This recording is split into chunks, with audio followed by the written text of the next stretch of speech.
Let's take a look at Blood and Roses. This is not the most recent volume from the Men of Iron series. I've covered this series before. I know I did Men of Iron fairly early on. I don't know if I did the rules for Infidel. It's been a long time since I've played it, so I had to refresh myself on the rules, and they've changed a bit. And I don't know if some of the changes, I know some of them are specific to Blood and Roses here. Some of them may be incorporated in later games in the series.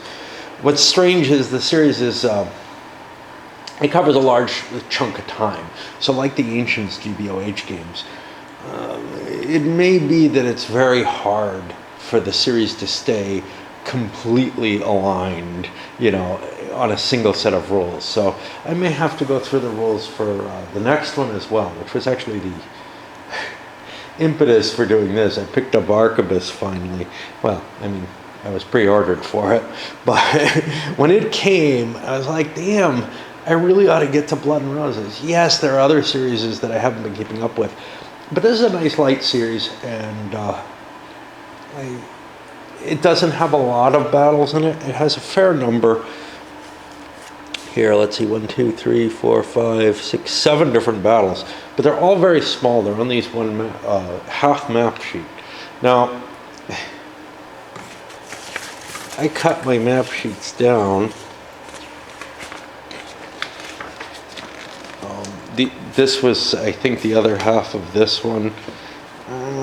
It's not like I sell my games. I've mentioned this before, and these all were divided very easily, so you could cut them up. Some of the GBOH modules in games have like two half maps, but they're on the reverse of a full map, and I'm like, well, I'm not going to cut that, so I got to kind of fold it. It's less appealing. Comes with lots of player aids.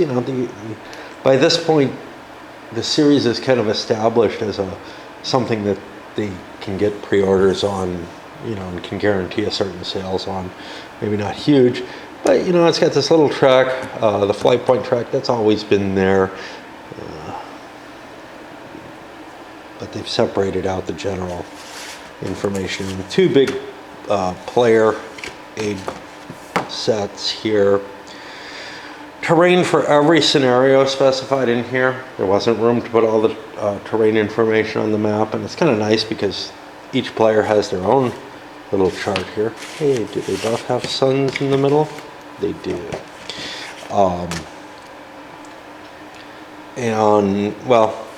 It's got sort of a simplified weapons matrix, not the level of the GBOH stuff.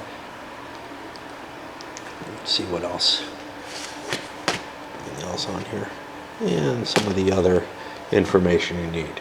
Now, the terrain charts, I would almost prefer if those had been made in like separate cards or something, because a large player aid is not necessarily as good. You spread this out, look for the battle that you particularly have for the thing, and then it's also not in the easiest place.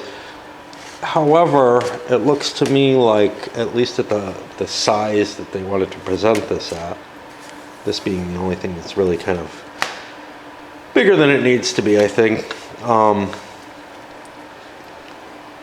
it would have been tough to do it on a single card, like a double-sided card, so that makes sense, I guess. And you also have, of course, your battle book, which contains all the different battles present, a little bit of historical information on each one and on the scenario, full counter manifest, and then a little example of how combat works, and another, actually maybe the only copy of the sequence of play that's in a play aid type form. Okay, so let's try to work through the rules.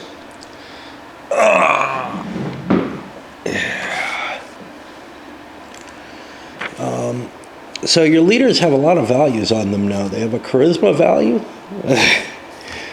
their activation rating, and command range, both of which work together. Now, there are actual units in this game. It's not just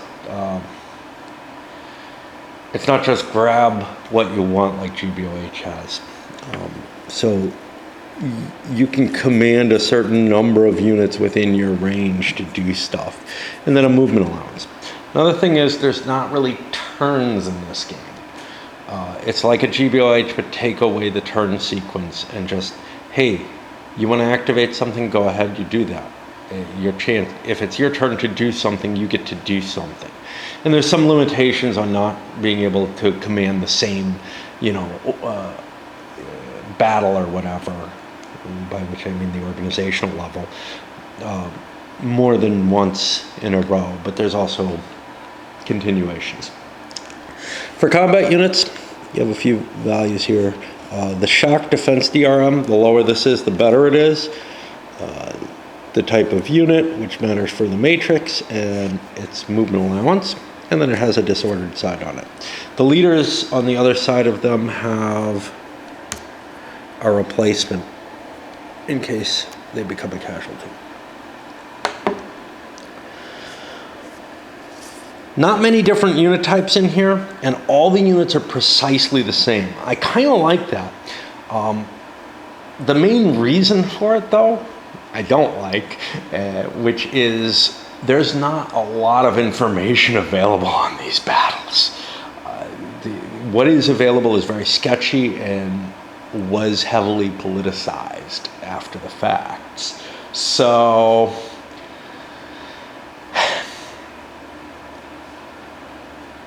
there were no, units that you could just say, yeah, they were key, higher quality units available, etc. It wasn't that obvious, so Berg made the decision to just rate everything the same based on type.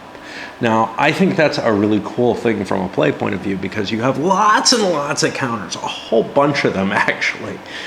Some of these battles look like they're going to have a lot of counters on them, I guess.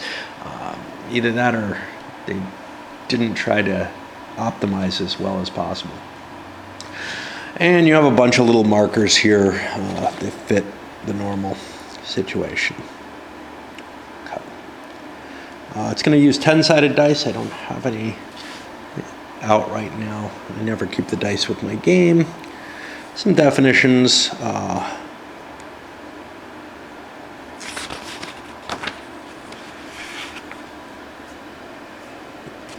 Information on all the different types of units. Again, they're beginning to fill out what you get. Now it's at a 20-page rulebook. I remember the first Men of Iron was tiny. For a GMT game, and given the size of the print and everything, it really had a very nice, clean, sparse rulebook. But as hey, you can have more pages if you want to do more. I'm fine with this kind of stuff, but anyway, some scale information. All right, victory is generally going to be handled by eliminating units, and I believe also they've added the retired status. I think that may have still already existed in the first one. It's hard to remember because it's been so long, but basically it's, you're on the field, but you're not effective at all. And you count against the morale in that case, just as though you'd been destroyed, but you can recover. Anyway, each unit's going to cause some flight points to accumulate.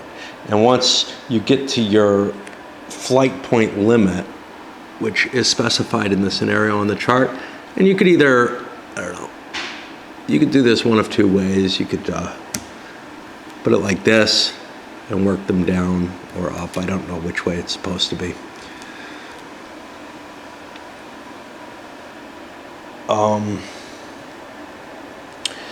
Anyway, various different units cost you different amounts of flight points if they are either destroyed or retired. And you pay more between retired and destroyed. I'm hearing a funny noise. I don't want to join this video if I don't have to. Okay, that's my wife showering, I think. I'm always afraid it's my fire that's up to something. Oh, okay. sequence of play. So there's no game turn, as I said. You just sort of flow through the game. So activation, you're going to get to choose either a battle, which is a particular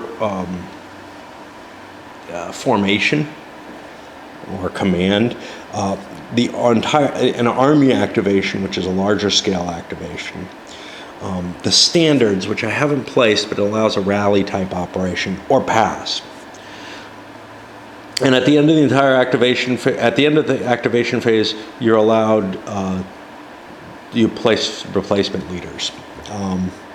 Now, the activation phase appears to be its own little thing here. You choose something and then you place the leaders, I guess. I don't know. Move fire.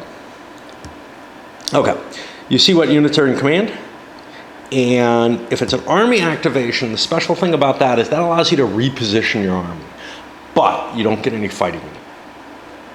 And there's limits to it. It's sort of like a strategic move in a lot of games. During battle activations, you're allowed to move and or fire if you're activated. And then you break that into shot combat and charges, which are declared during that period, during the movement and phase. And then you're allowed to rally units that qualify for rally. If it's a standard, the retired units get to rally. Otherwise, it's only just ordered units in the battle that get to rally. And this is kind of the meat of the, who goes next, and the whole game turn sequence to it is this continuation phase. After everything's done, you make a check to see if anybody lost the game.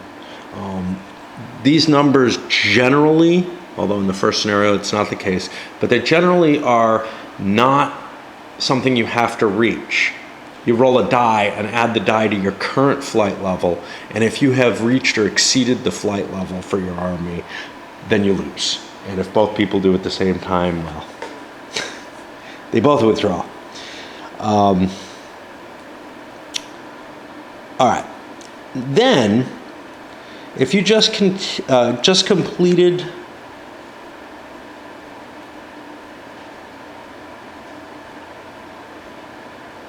free activation, you check to see if the game's over, yeah. If the game doesn't end, you then have the choice to either pass or continue.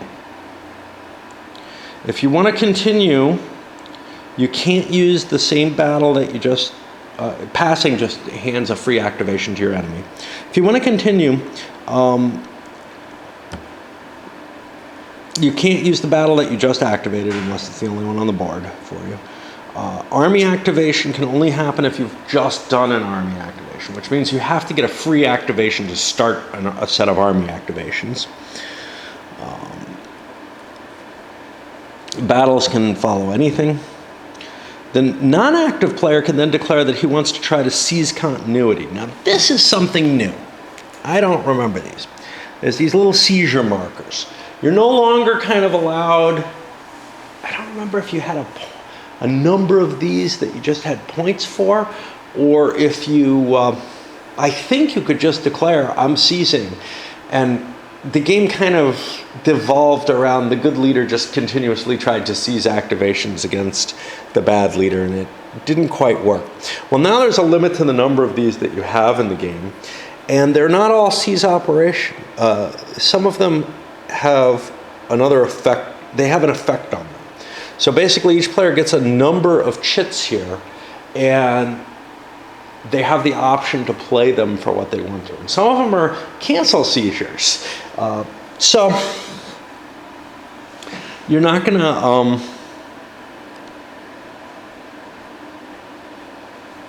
be able to automatically get an option to grab the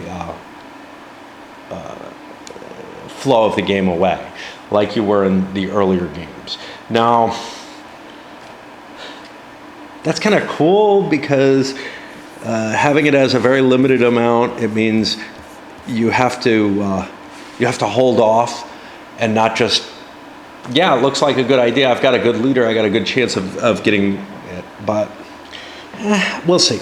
We'll see how it plays. It feels like it's going to be less of a fluid game than it used to be, but it may also mean less kind of, I don't know, weird shit going on. I like the weird shit. If a seizure does not go, you roll a die and compare it to the chosen leader's activation rating, and if he's successful, he gets to take the next activation. It's not a free activation. If he fails, it's a free activation for the opposing player. So you still can lose your continuation. It's just there's no opportunity, there's not a constant opportunity to grab it. Okay, what about leaders? Boop, boop, boop, boop, boop. There's an overall commander possible in some of these games.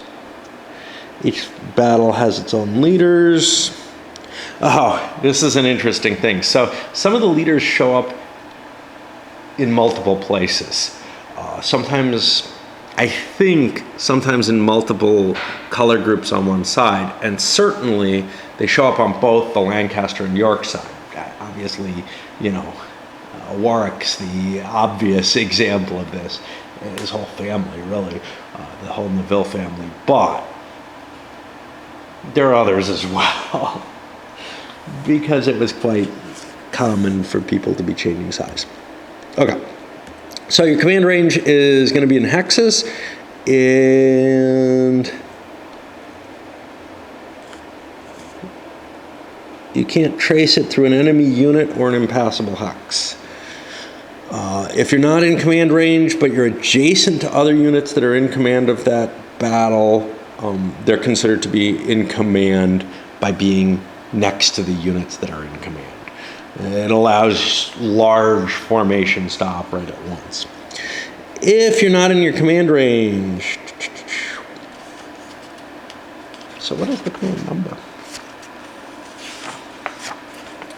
What is the activation rating? That's your chance of continuing, basically, of activating if you're trying a continuation. Okay, so the out of command effects, if you're not in range, then you can't move adjacent to or charge an enemy unit. You can't move to an enemy standard or leader, and you can't move if you begin adjacent to an enemy unit.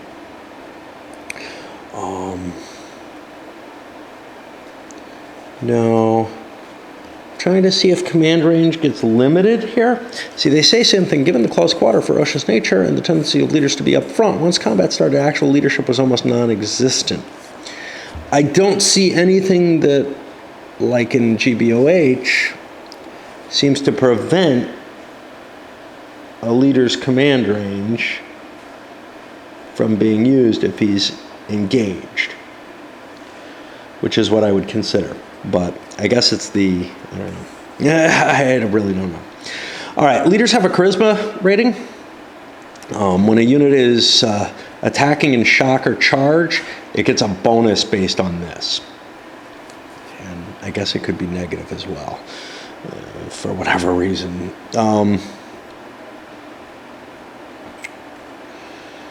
Leaders can get killed. They do not make a casualty. Okay, so when leaders do not make casualty checks for movement-related disorder effects, including ambush. Well, that's great. When do they do it? Here, I guess it says. When you get fired on, if you get a fire die roll of 9 or more, and there's a leader in the target hex, there's a check. If you're stacked with a unit that gets disordered, retired, or eliminated in combat, in shock or charge combat, there's a check. And if you are surrounded,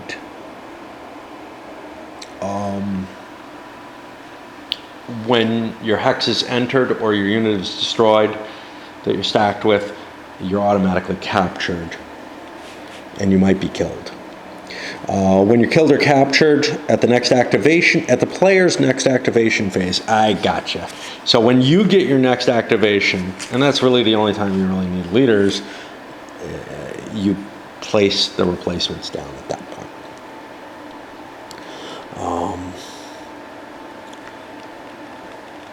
If the OC is not a battle leader, the OC can move whenever a battle is activated, any battle, After all movement or fire has been completed, then you shock, attack, or charge. I'm going to need to take breaks here. I'm feeling really sick. Okay. If you use army activation, the battle leaders have to be in command range of the overall commander. The units have to be within command range of the leader. And the units and leaders must be more than 3 hexes away from an enemy unit. They can only move, and they may not move within 4 hexes of an enemy unit. They may not fire, engage in shock combat, or rally. Yeah. When you activate a standard, it can only be done in a free activation. And then you're able to rally retired units or move the standard itself. Or you can pass. Instead of activating an army or standard, you can pass. If you do, you move the time marker. If the opponent is a timed player, it could end up losing the game for them.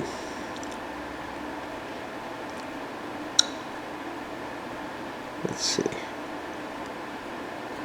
If the past activation was a free activation, it counts as an activation for some battle-specific roles, reinforcement, arrival, etc. Okay. And both players make loss checks. And then it hands a free activation over. Continuity. We've already kind of explained that. You're going to be rolling a die, and you have to get less than or equal to the activation rating for that command. If it's higher than that, you hand off a free activation. Now, each continuation you have gets marked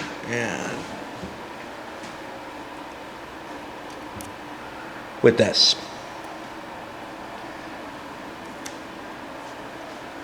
And each one gives a penalty to the continuation die roll for that player. So even if you have good leaders, you will eventually have to hand things off to your opponent.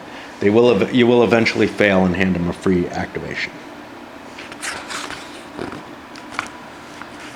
Okay, seizing continuity. Each player begins with a number of these seizure counters. There are 3 types: seizure opportunities, seizure negation, and everything else, which adds 4 more types. So there's actually 6. Okay, seizure opportunities give you a die roll chance to get a free activation,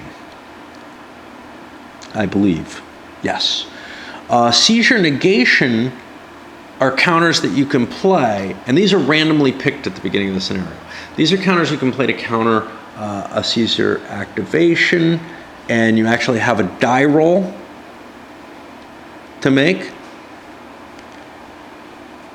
Doing this negates the seizure opportunity counter, and no seizure attempt can be made. Both counters are discarded. But you do have to roll a die to do a seizure negation. It just makes the seizure harder. Significantly harder. Okay. The other effects: battle cry can rally a retired unit. Treachery, you disorder an enemy unit. A near miss, you can negate a friendly leader death. I don't think you can negate a capture, but I'm not sure. Well, maybe. Sure. Why not? Into the breach. +1 die roll modifier for a shock or charge attack against one defending unit. It's hard to tell what's better, you know. This doesn't sound terribly good, but yeah, I don't know. All right. Movement.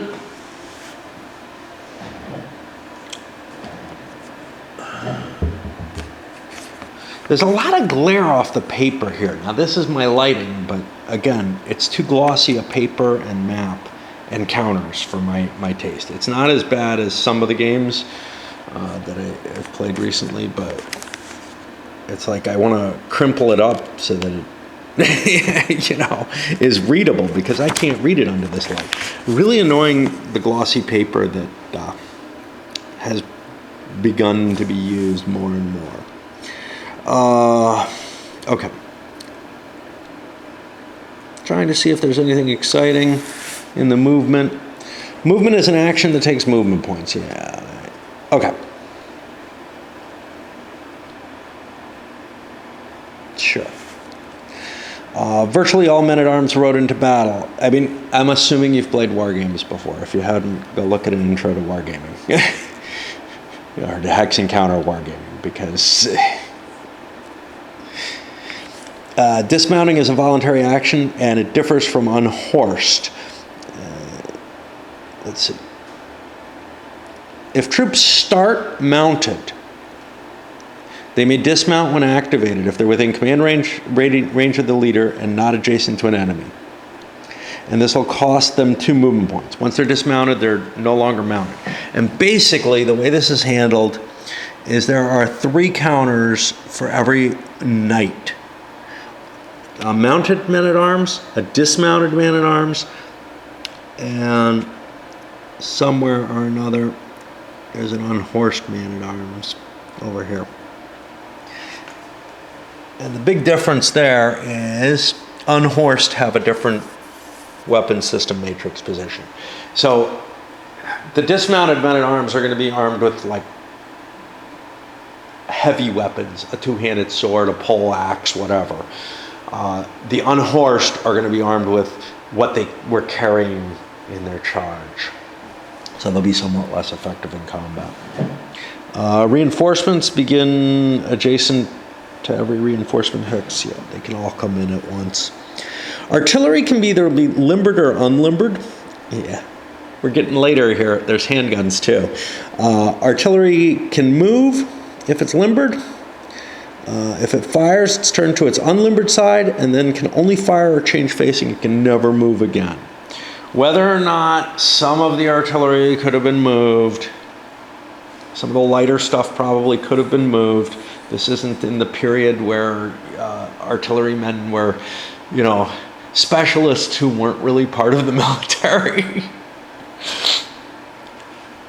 So they didn't just run away, but they decided to abstract that away or just ignore that. Units have facing. They face a vertex, front, flank, and rear. There are no zones of control, but there is some adjacency. There used to be zones of control in the earlier games in the series. They've taken away that easy mnemonic because I think it was causing some people some issues and made adjacency the issue.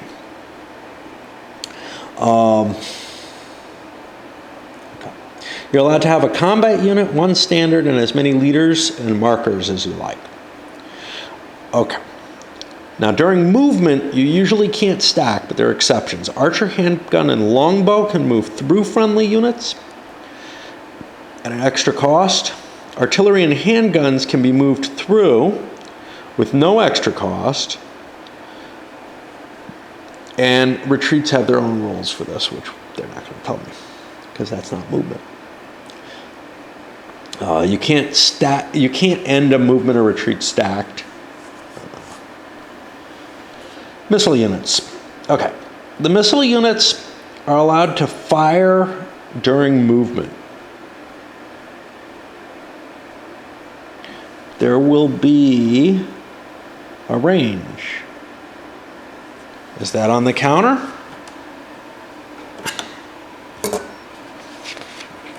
I don't remember, but yeah, it's not on the counter, which means it must be in the charts somewhere. And this is how we learn things, right? We look them up. There we go. So we got the different types, the ranges, and then a die roll modifier there.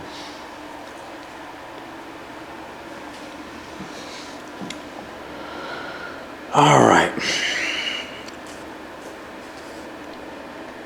When you're activated, okay, each different class of firing has a different thing. So archers and longbows fire under one set, artillery and handguns under another. And we'll have to just go through them. When activated, a unit, an archer or longbow can fire when its battle is activated at any time during movement. Once it fires, its movement's finished, but it can move its full movement allowance and then fire. Okay. However, if they're fired on by enemy missile units, within range. They can return fire, and this is considered simultaneous to the fire that it takes. So you can't knock the unit out with fire before it gets a response.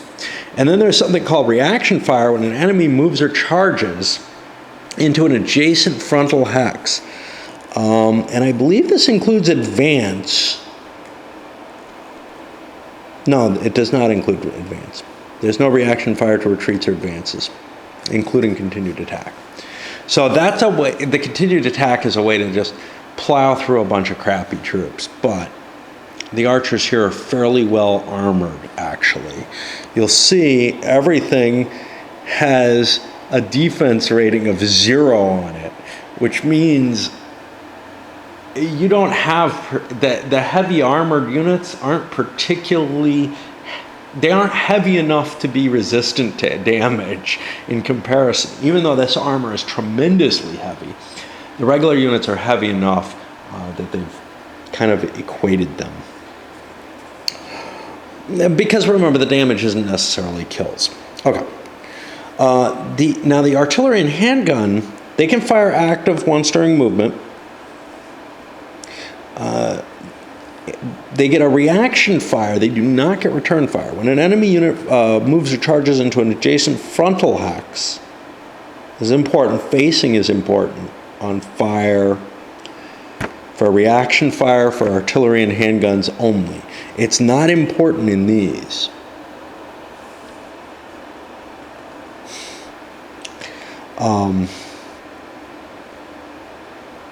They can use reaction fire only once during an enemy activation. Only one missile unit can reaction fire at an enemy when it enters a hex, no matter how many units are adjacent to the hex. And retreats and advances don't do it. Okay. Oh, you can only do it to the first unit that charges in a given activation. So you can't hold it even. Interesting. All right. To resolve fire, you grab the chart, you grab the rules, you try not to spoil your setup. Okay. You look up the weapon type, range, you find the DRM. You also look for additional DRMs which may affect, like, you know, longbow firing at mounted men at arms or cavalry. Give them a bonus. Okay. You roll a die. You compare it to the fire results table. Firing at foot, firing at a mounted target. And if your total is above a certain level, you do a certain amount of damage. And you can see shooting things that are not disorganized isn't going to have much effect other than disorganizing. Unhorsing disorganized them as well. Shooting at a disordered force, though, can have significant effects and remove units from the game. Or just retire them. Okay, a natural 0 on artillery, the gun blows up and the unit's eliminated. Handgun rolls a 0, some of it blows up and it's disordered or retired if it's already disordered. Return fire is still available and counter charges can be continued. You have to be able to do a line of sight. You're blocked by Woodstown, Church, Abbey, Mill, and Orchard. We got a bunch of that in this first scenario. For handguns, buy hedgerow brush hexes and hedgerow hex sides, which are not part of the firing or target unit's hex. If the line of sight goes through slopes, that can cause it. You know, pretty standard there. And other units are blocked for artillery and handguns and for charge, but not for archers and longbows because they can arc their fire. If they do arc their fire, though, they get a penalty. An entire hex is going to be blocking, not just the symbols. You can't try to aim a shot down this line. Remember, this does not apply. I don't know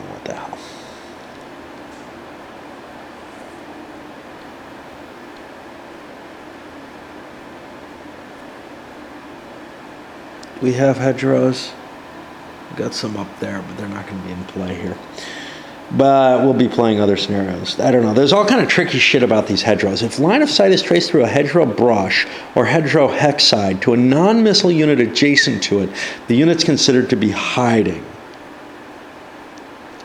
But if it's a missile unit, it's considered to be sticking its nose out and trying to get a shot off. All right, we're going to pause there. I'm going to need to take a break. I'm feeling, like I said, kind of faint, actually. I need more food, I guess. I'm trying to eat less because I'm fat. When you hit the shock phase, all units that are able to attack on the weapon system matrix, they have to be listed up here. May do so. I thought you marked these during the movement, but apparently you don't. I guess you mark them during shock, and then you resolve them individually, but they're already marked with these little charge markers or shock markers, both of which are on the other side of retards. The more units that are retired, the less combat's going to be going on, right? Missile units may not shock attack. Interesting. No mixed weaponry here. Missile units have weapons, but I guess they decided it wouldn't be a big deal here. You put the marker indicating which unit it's attacking, and it could be attacking multiple units. If a mounted unit, and those aren't just knights, by the way, there's a couple of cav units in each counter mix, is not disordered. If it's attacked only by foot units, it can retreat before combat by moving a hex away. They may not enter a path of a charge or an occupied hex. They become disordered at the completion of the retreat. So, you know, if they're not disordered, I'm not sure why you want to do this. If I recall the combat chart from this game, if I can find it in this. If you're not disordered, chances are you're not going to take much worse than a disorder. Right? It's if you're disordered that you want to get away. So basically you can choose to lose the combat, I guess.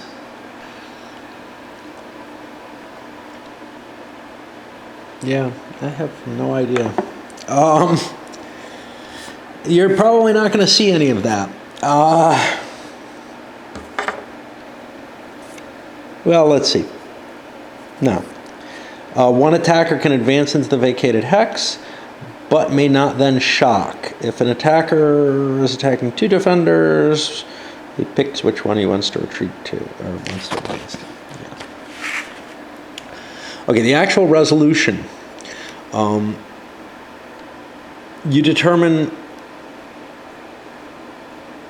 which units are attacking which defending units by putting the markers down. Then one at a time, you move each charging unit adjacent to its target. We'll have to look at how charge works. It's done at a distance. Retreat before combat is then resolved. The defender may attempt counter charges, and then the attacking player resolves his attacks in any order he wishes.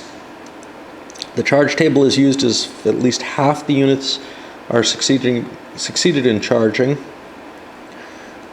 Otherwise, shock is used, and continued attack markers are placed, and advances are taken. Attacks by a single attacker against multiple defenders are resolved at the same time. Yeah. All continued attacks are now resolved, and I guess that's it. Okay. Bunch of die rolls. If you have more units involved in the combat, you get a bonus.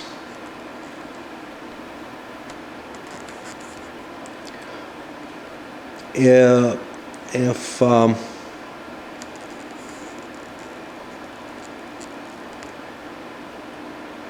so here, if one unit is attacked, this is where the rule for this is. If one unit is attacking 2 units, the attacker will roll twice with a -1 DRM and undergoing possible adverse combat results twice. Basically, this play note seems to be the rule that handles that, and there's like examples of it. I don't know. Like 2 examples of that particular instance are repeated. Positional advantage. Okay. If you're hitting through a flank, you get +2 DRM. If you're hitting through a rear, you get +3 DRM. If the attackers are attacking through multiple sides, front, rear, left, and the 2 flanks, there's a +4 DRM. Terrain can have an effect on combat. If you're on a lower level and attacking upward, you get a penalty. The defender's shock defense, which is the number up here, is added in. And you want that to be negative if possible. If there's a leader present, the leader's charisma is added as a DRM. You can take the highest only. Okay, and then you use the little matrix here and compare what's attacking to what's defending, and you get a modifier that's added in. If the attacker is disordered, there's a penalty. If the attacker is charging and moved prior to starting the charge, there's a penalty. If the defender is retired, there's a bonus. And continued attacks, each time you continue an attack, you get a penalty of 1 towards that. Continued attacks also are not charges, which means even if you charged, all the continued attacks are going to be resolved as regular shock. Advance is a part of combat resolution and is taken care of after you've finished all attacks. The attacker must advance one of his attacking units into a hex. He may change facing as he wishes after that advance, except in continued attack, which is a result on the combat table, and it only happens against disordered units.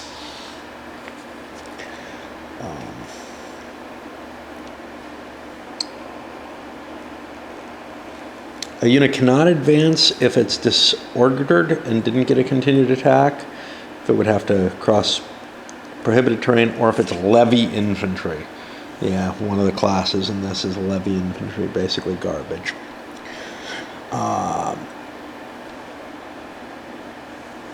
There's a precedence for units which advance. Okay, charging.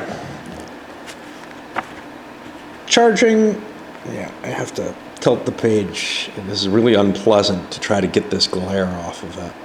Let me just turn that light off. That doesn't work either. Yeah, it's just fucking glossy paper. All right. So you got charges and counter charges. Only mounted men-at-arms can do this, not other cav, not other units. Charges, you place a charge marker prior to resolving any charge or shock attacks. You must meet some restrictions. You can put it on any charging marker with the arrow pointed at the target of the charge. The charging unit can change facing by 1 vertex prior to placing the charge marker, providing it gives a charge path. If the unit is disordered during its charge, it must still shock attack the original target. The charge is resolved by moving the charging unit adjacent to the target.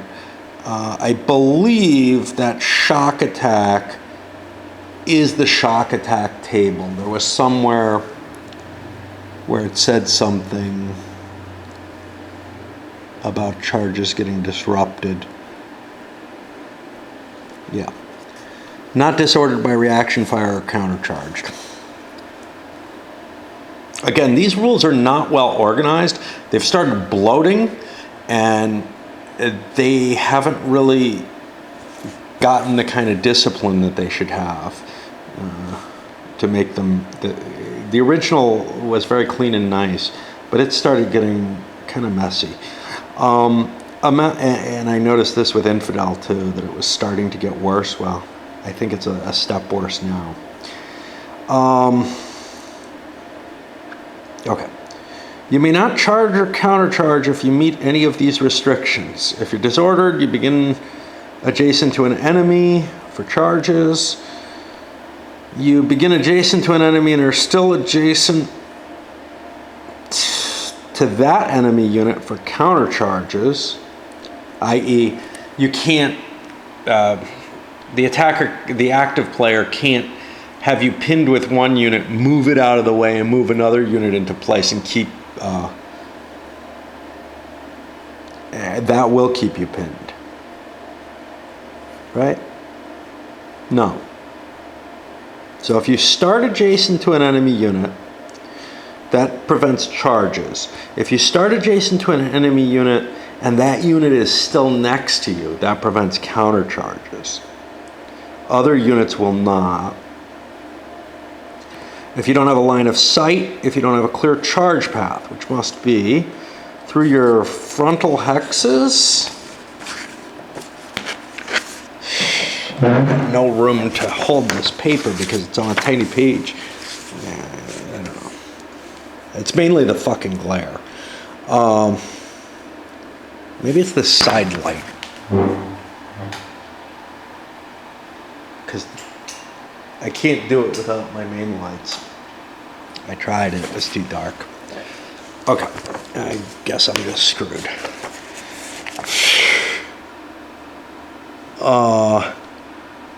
Yeah, this is going to be a bitch to try to play with this glossy thing, looking things up. Must include the hex adjacent to the target. Okay, must end with the target in the charge, counter, charge, frontal hex sides. Must include the hex adjacent to the target in which the charge, counter, charge will end its charge. What must include? What the fuck are we even talking about now? The charge path. Okay. May not cross a hex adjacent to an enemy unit, but may end in such a hex. Yeah, better. Must be of the appropriate length for the type of charge. Charges are 1 or 2 hexes between them, i.e. an empty space or 2. Counter charges have to be done adjacent for charge or shock.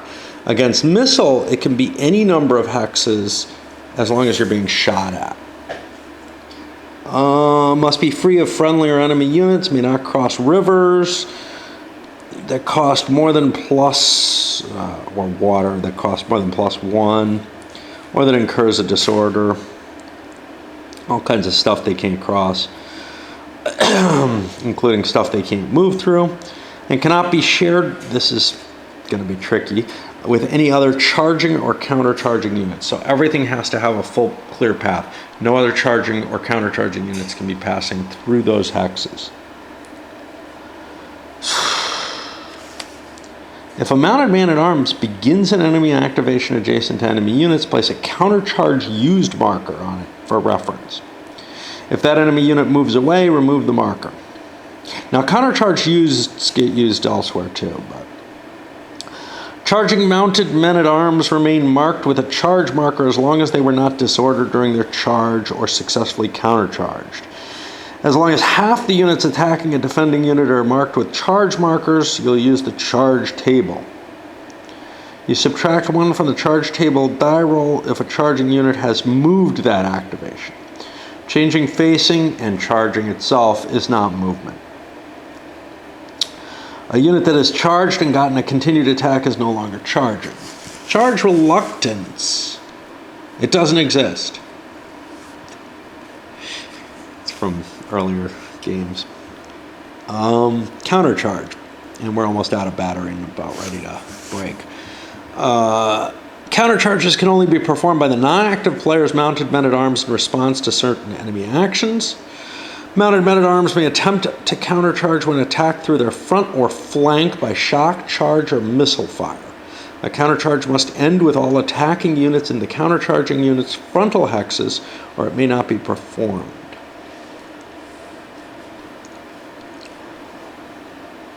So if you're being attacked from multiple sides, you can't countercharge, I believe. Countercharging units' frontal hexes, yeah, whatever. A unit may change facing by one vertex if it succeeds in countercharging. All countercharges have to adhere to the restrictions on charge. You're only allowed one per activation. You use the countercharge used marker as a reminder. I don't know why you need this. I guess if you're being charged, because normal shock combat is going to be marked. If a unit is attacked by enemy units using both shock and charge, the owner must choose to countercharge either the shock or the charge, but not both, since there are different die rolls, and I don't know how that affects wherever it is. I can't, they don't have it broken into little cases, so it's hard to find things in these, paragraphs. Whatever it is here, the may attempt to countercharge when attacked through the front or flank. It's somewhere here. All attacking units in the countercharging unit's frontal hexes, or it may not be performed. I think that still applies, even if you're being mixed into charge and shock. I don't know. Countercharge against charge. You roll the die before the enemy charge against the mounted unit is resolved. If the countercharging unit must change facing, it gets +1 to the die roll. If it gets a 4 or less, the unit is successfully countercharged. Change its facing, and the attacker's charges have been negated and are replaced with shock markers. This could be dangerous because you could end up making all the attackers shock you in one group or something. I don't know. I guess it's not a big deal because you're taking away their charge table, is what's happening. If the adjusted countercharge is 5 or more, the countercharge fails and you're left where you are. Countercharging against shock. You roll a die before the attack. If you must change facing, you get a +1 penalty. Here you need a 5 or less. You can change facing. The attackers must now subtract 2 from the die roll when resolving the attack. How do you mark this? I don't know. This applies even if the attack includes a charging unit and will be resolved on the charge table. Okay. In cases where one attacker is attacking 2 defending units, a successful countercharge by one defender applies the countercharge modifier only to the resolution of the attack against the countercharging unit. If the adjusted countercharge attempt die roll is 6 or more, it fails and doesn't do anything. Countercharging against fire. If missile units fire at you, you can't change facing during it, only to begin one. Okay, because you're not adjacent. So you roll a die before the fire is resolved. If you must change facing, you get a penalty. If you get a 5 or less, you have countercharged. Resolve the missile fire. If the countercharging unit is not unhorsed by the fire, change the unit's facing by a vertex and then begin the countercharge. Move adjacent to the firing missile unit and perform an immediate charge attack. This is a special shock phase in the inactive player's turn in the midst of movement of the active player. If the countercharging unit is unhorsed by fire, the countercharge ends immediately and the unit is left in its starting hex in original facing. If the adjusted countercharge attempt is 6 or more, it fails and nothing happens. You still take the shot. If the countercharging unit earns a continued attack, that is resolved immediately as well. It must shock attack all units in its frontal hexes. These can retreat before combat. There can be more continued attacks and advances, and we swap the batteries, and I take another rest. This rulebook is really beginning to annoy me. I found the original Men of Iron light and refreshing. This is because this system is becoming more difficult than most GMT rulebooks, as far as I'm concerned. I don't know. I mean, GBOH is pretty fucking hideous too. It was taking more than an hour for what was a very simple game. All right, the combat results. Look at the combat results table.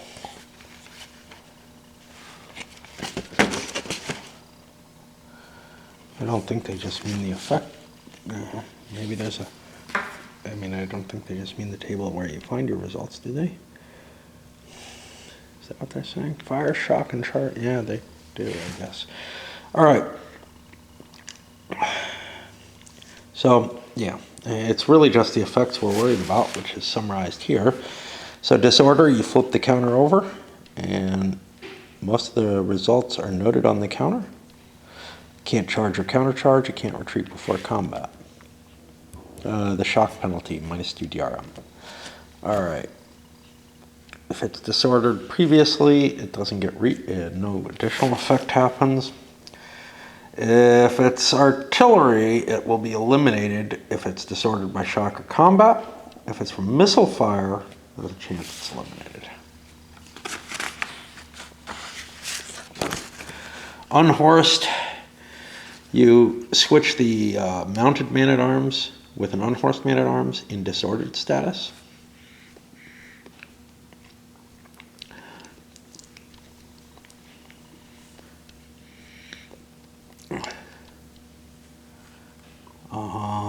Unhorsed charging units or with a continued attack still carry out their attack under their new status. I assume that new status is not going to allow an actual charge. They're going to shock instead. I'm not positive, but again. Retreat result, you move a hex away. Cannot stack. You can change facing. If you're blocked by a missile unit, you can run through it. The missile unit will be disordered or retired if it's already disordered. If it's artillery, you eliminate it by running through it. A leader stacked with the missile unit, if it's retired, has to make a leader casualty check as if it was retired from shock itself. I guess because the horses trample him, I don't know.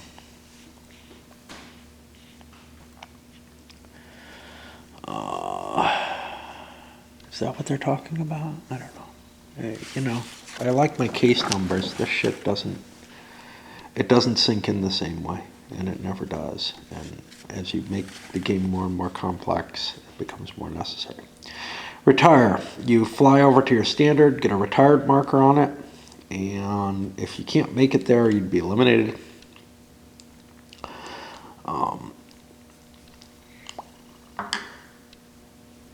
I say this is a change from the MOI rules. I don't know. I don't know what's the change particularly. Maybe the Army flight level counting, but I thought it did. I really don't know. Maybe the chances of being eliminated. Retired units have a movement allowance of 1 hex. They can only move towards their standard. They can't do fire, attacks, charges, counter charges. If they're attacked or fired upon, they're counted as disordered. If the battle standard is captured, a retired result becomes eliminated, and I think all retired units are eliminated at that same time. Eliminated, you go away. Continued attack. You have to mark one of your units that gets this, and it's supposed to go first to a charging unit. I don't think continued attacks can come off of a regular shock. Okay. And so on down the line. And then as soon as all combats have been resolved, then you can do another shock combat with the ones with continued attack. I don't know what happens after the first continued attack. Do you keep...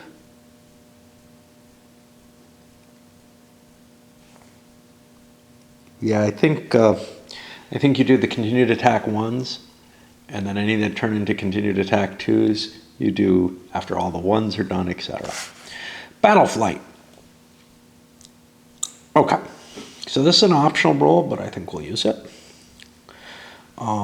If it certainly is necessary, I think for some of the scenarios here, there's one where the flight and pursuit is a big deal.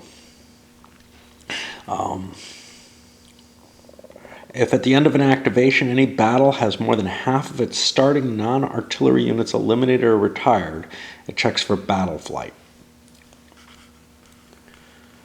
You roll a die. If you get a 4 or less, you flee, but you get to add the charisma of the leader if any of his units are in range. If the battle flees, all the artillery and retired units are destroyed, and any units that are surrounded will be destroyed. And they're added to the overall flight point total. All other units, and what counts as eliminated or retired?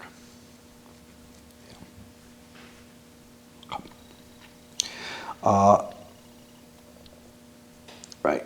Eliminate all artillery and retired. All other units are removed from the game. These don't count against your flight point total unless eliminated by pursuit.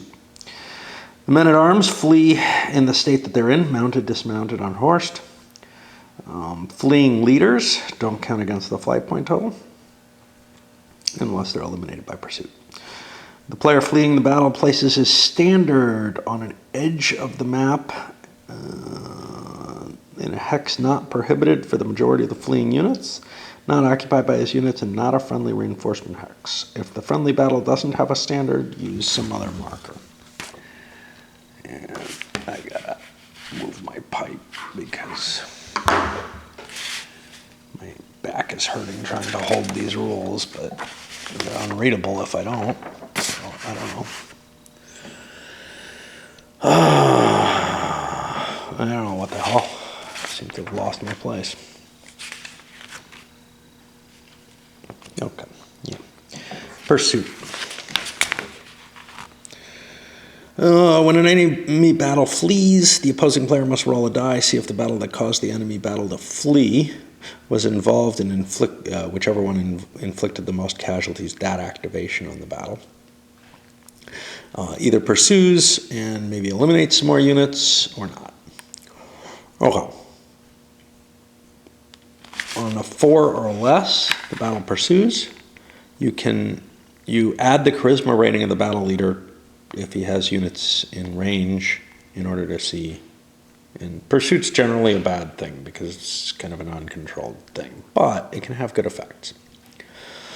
Okay, you roll a die to determine the percentage of your battle that pursues.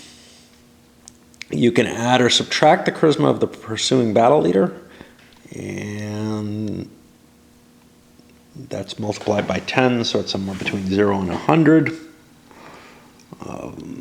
You round the fractions up. The pursuing leader, the battle's leader may join the pursuit, in which case he's no longer available for the command, which could cause problems, but it has advantages too. And they're put next to the enemy battle flight map edge. Remember the standard is sitting on the edge, yeah. And then you look and try to read through the glare. Roll a die for each what's going on? Remove these units. Okay. Then roll a die for each pursuing unit, subtracting 1 from the die roll if the pursuing unit is disordered, but also adding the battle leader's charisma if he was in the pursuit. For every pursuing mounted unit that rolls a 5 or more, a fleeing enemy unit is eliminated. If a mounted unit rolls an unmodified 9, the pursuer can eliminate the enemy battle's leader or a fleeing enemy unit. For every pursuing foot unit that rolls a 7 or more, one fleeing enemy foot unit is eliminated. And these are the pursuer's choice. Now, maybe they come back. To bring them back onto the map and into the game, you must activate the pursuing battle. If you have 1 or more battles in pursuit, you must use free activations to re-enter one of them. Which I guess means you never get a free activation that you can use on the board. But I'm not sure. Maybe it means you can only use free activations. Must seems to imply something different from only. There's a more precise way this could have been worded. So my assumption is you must try to bring them back on the board. If the battle leader didn't join the pursuit, the activation to bring them back on must be a free activation, which sounds like, gosh, we're not sure. The battle leader and any on-map units are also activated during the free activation. The pursuing units are considered out of command during this activation.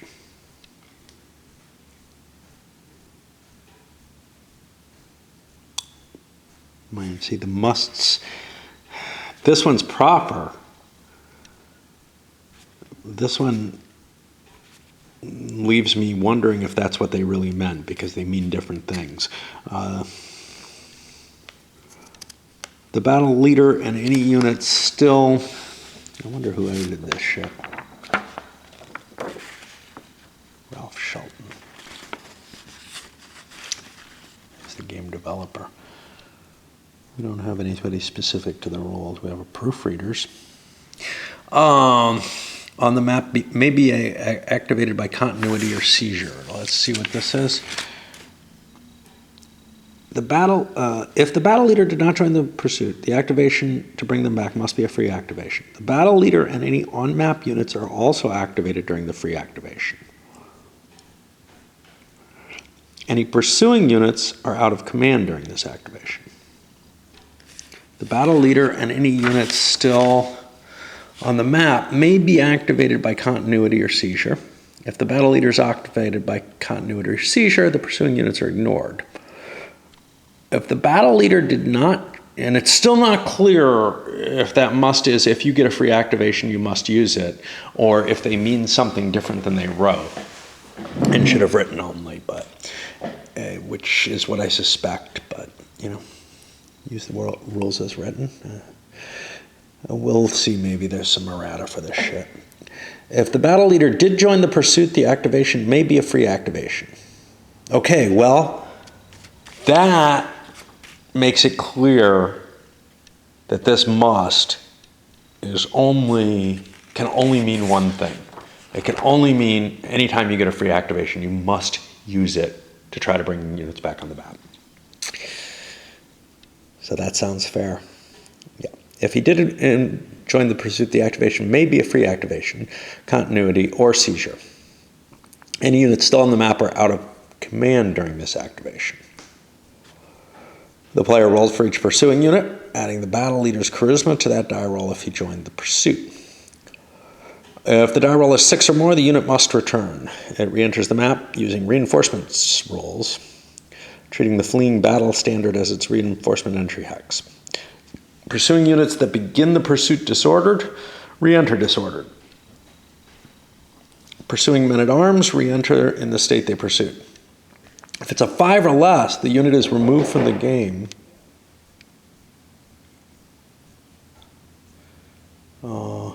Probably looting and pillaging fairly well. That may be something I have to deal with. So some of the units end up returning. Some of them get removed, but they don't count against your flight point. The battle leader will automatically return, which I guess is a deal because you might have him off map for a while. That's the only real issue. Barnet is where you really need it. If the pursuing battle fails a battle flight die roll, all of its units are removed from play.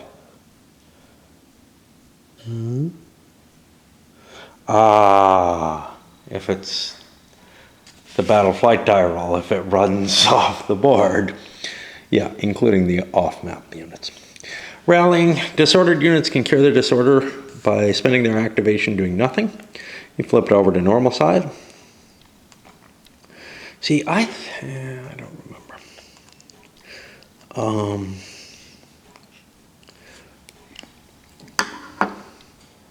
If they're not adjacent to an enemy unit after all combat's concluded and they have neither moved, changed facing, fired missiles, attacked, or been attacked. If you knock the enemy away from them, that can work. Retired units that are within a hex of their standard may be rallied when the standard is activated. You remove the retired marker from every eligible unit and mark them as disordered. Units cannot be rallied if they're adjacent to enemy units. They may rally if within range of an enemy missile unit or out of command. Neat. The standards are the rallying point for the units. And I haven't placed those yet for this scenario. I'll throw them down. I gotta think a little bit. An activated standard of a battle that has not suffered battle flight may be moved to any hex on the game map instead of rallying retired units. When doing so, any retired units that are within a hex of the standard must check to see the effect, roll a die. If they get a 5 or more, they're eliminated by moving the standard. Standards can be captured by the enemy. If a battle loses its standard, all retired units are destroyed by that. Some special rules. Okay, let's try to fold this so we can put it back in our lap. By the way, that interruption was my 48 cans of tuna and 50 cups. I left all my cups in Phoenix, so I actually went and bought some. Okay, this does not seem to want to fold.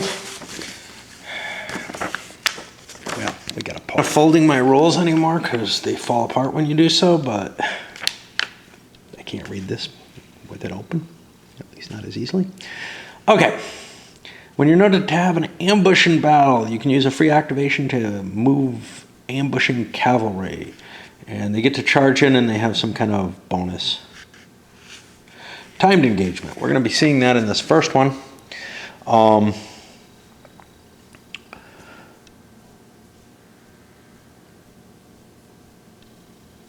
The time marker starts at a space. The time player loses the battle if it reaches 0.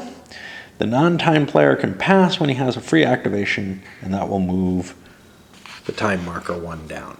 This is the only way you can move the time marker.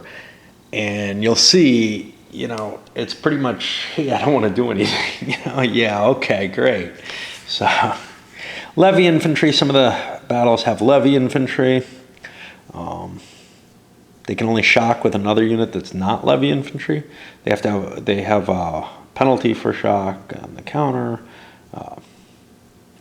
and defense. They can never advance after combat, and they can never be the unit chosen to get a continued attack. What's the bonus with the ambush? Gets double its movement allowance. If it comes adjacent to any disordered units, it retires them all, and all other adjacent enemy units disorder. And then it gets its shock attack with any earned continuing attacks as normal. So it can do a lot of damage by sneaking up. And that looks like the end of that. This was miserable. I apologize, but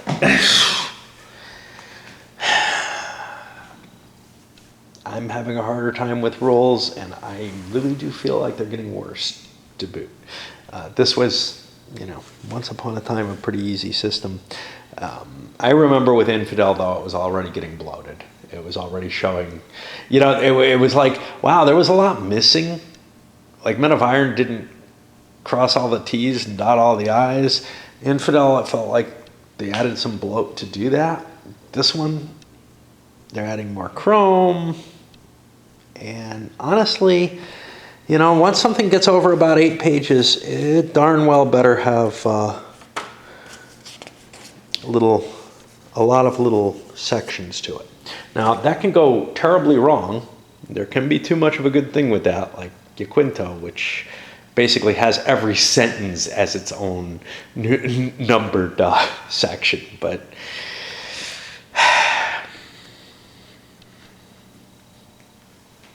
SPI got it right.